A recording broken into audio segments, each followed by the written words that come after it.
हर हर महादेव। नमस्कार आप सभी को। मैं हार्दिक आप सभी का स्वागत करता हूँ हमारे इस YouTube चैनल पर जिसका नाम है धर्म रक्षणा। अनंत काल से सनातन धर्म अपने इतिहास और उसकी विशेषताओं के लिए जग प्रसिद्ध है। हम आपके लिए सनातन धर्म से जुड़े साहित्य, विज्ञान, देवी देवताओं के महात्म्य और अन्य शास्त्र जो हमारे ऋषि मुनि द्वारा रचित अथवा लिखित है उनकी सारी जानकारी आपके लिए यहाँ प्रस्तुत करेंगे। इस कलयुग में हर एक तक हमारे प्राचीन ग्रंथ, वेद, पुराण, उपनिषद और अन्य साहित्यों के विषय में रोचक जानकारी हम आप सभी के लिए यहाँ प्रस्तुत करेंगे। आशा करते हैं हमें आपका सकारात्मक प्रतिसाद मिलता रहेगा। हर हर महादेव। श्री रुद्र संहिता तृतीय खंड 22वां अध्याय। देवताओं का शिवजी के पास जाना। ब्रह्मा जी कहते हैं, मुनीश्वर, भगवान शिव को पति रूप में प्राप्त करने के लिए पार्वती को तपस्या करते करते अनेक वर्ष बीत गए, परंतु भगवान शिव ने उन्हें वरदान तो दूर अपने दर्शन तक न दिए। तो पार्वती के पिता हिमाचल, उनकी माता मैना और मेरु एवं मंदराचल ने आकर पार्वती को बहुत समझाया तथा उनसे वापस घर लौट चलने का अनुरोध किया। तब उन सबकी बात सुनकर देवी पार्वती ने विनम्रता पूर्वक कहा, हे पिताजी और माताजी, क्या आप लोगों ने मेरे द्वारा की गई प्रतिज्ञा को भुला दिया है? मैं भगवान शिव को अवश्य ही अपनी तपस्या द्वारा प्राप्त करूंगी। आप निश्चिंत होकर अपने घर लौट जाए। इसी स्थान पर महादेव जी ने क्रोधित होकर कामदेव को भस्म कर दिया था और वनों को अपनी क्रोधाग्नि से भस्म कर दिया था।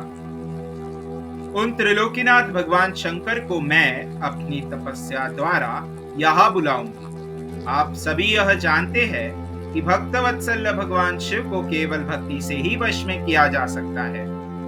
अपने पिता, माता और भाइयों से ये वचन कहकर देवी पार्वती चुप हो गई। उन्हें समझाने आए उनके सभी परिजन उनकी प्रशंसा करते हुए वापस अपने घर लौट गए। अपने माता पिता के लौटने के पश्चात देवी पार्वती दुगने उत्साह के साथ पुनः तपस्या करने में लीन हो गई। उनकी अद्भुत तपस्या को देखकर सभी देवता, असुर, मनुष्य, मुनि आदि सभी चराचर प्राणियों सहित पूरा त्रिलोक संतृप्त हो उठा। देवता समझ नहीं पा रहे थे पूरी प्रकृति क्यों उद्विग्न और अशांत है। यह जानने के लिए इंद्र व सब देवता गुरु बृहस्पति के पास गए। तत्पश्चात वे सभी मुझ विधाता की शरण में सुमेरु पर्वत पर पहुंचे। वहां पहुंचकर उन्होंने मुझे हाथ जोड़कर प्रणाम किया तथा मेरी स्तुति की। तो वे मुझसे पूछने लगे कि प्रभु, इस जगत के संतृप्त होने का कारण क्या है? उनका यह प्रश्न सुनकर मैंने त्रिलोकीनाथ भगवान शिव के चरणों का ध्यान करते हुए यह जान लिया कि जगत में उत्पन्न हुआ दाह देवी पार्वती द्वारा की गई तपस्या का ही परिणाम है। अतः सब कुछ जान लेने के उपरांत मैं इस बात को श्री हरि विष्णु को बताने के लिए देवताओं के साथ क्षीर सागर को गया।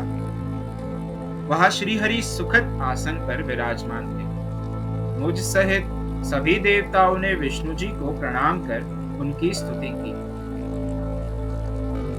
तत्पश्चात मैंने श्री हरि से कहा, हे हरि, देवी पार्वती के उग्र तप से संतृप्त होकर हम सभी आपकी शरण में आए हैं। हम सबकी रक्षा कीजिए। भगवान हमें बचाइए। हमारी करुण पुकार सुनकर शेष शैया पर बैठे श्री हरि बोले, आज मैंने देवी पार्वती की इस घोर तपस्या का रहस्य जान लिया है, परंतु उनकी इच्छा को पूरा करना हमारे वश की बात नहीं है। अतः हम सब मिलकर त्रिलोकीनाथ भगवान शिव के पास चलते हैं। केवल वे ही है जो हमें इस विकट स्थिति से उबार सकते हैं।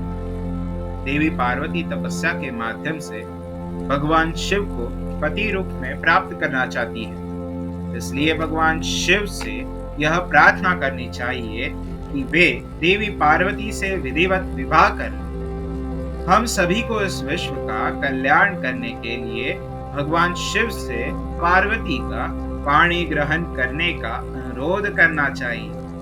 भगवान विष्णु की बात सुनकर सभी देवता भयभीत होते हुए बोले, भगवान शिव बहुत क्रोधी और हठी है। उनके नेत्र काल की अग्नि के समान दीप्त है। हम भूलकर भी भगवान शंकर के पास नहीं जाएंगे। उनका क्रोध सहा नहीं जाएगा। उन्होंने कामदेव को भस्म कर दिया था।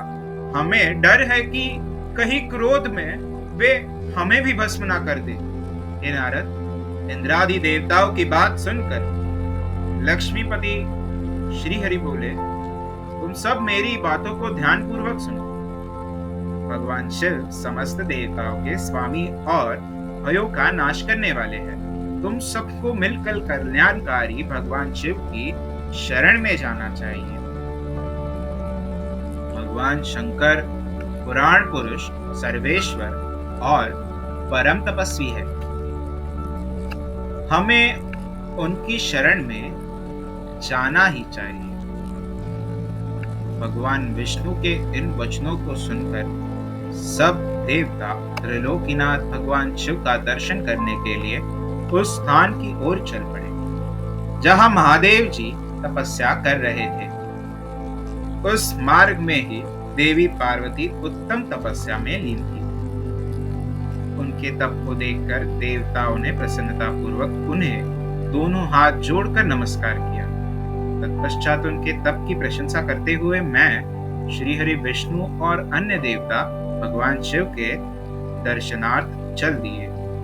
वहां पहुंचकर हम सभी देवता कुछ दूरी पर खड़े हो गए और हमने तुम्हें भगवान शिव के करीब यह देखने के लिए भेजा कि वे कुपित है या प्रसन्न। नारद, तुम भगवान शिव के परम भक्त हो तथा उनकी कृपा से सदा निर्भय रहते हो। इसलिए तुम भगवान शिव के निकट गए तथा तुमने उन्हें प्रसन्न देखा।